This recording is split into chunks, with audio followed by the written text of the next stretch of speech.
Bonjour, this is Julien the Frenchman who makes French pronunciation videos here on YouTube, and we are looking at how to pronounce this French phrase that is used in English for the predicament of thinking of the perfect reply, but too late.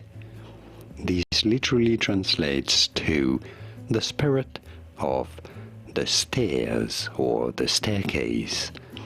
How do you say it? For reference, in France, in French, it is said as l'esprit, meaning the spirit, yes, the T is silent here, l'esprit de l'escalier, the stairs, l'escalier, l'esprit de l'escalier. It'd be fine in English to say it as l'esprit de l'escalier, l'esprit de l'escalier is how it is said in English. From French, l'esprit de l'escalier. And now you know. Did you get this? Was this any helpful? Let me know in the comments and by using the like button.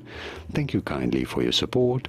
Here are more videos on how to pronounce more interesting words and phrases from French whose pronunciations aren't always obvious. I'll see you there to learn more. Thanks for watching.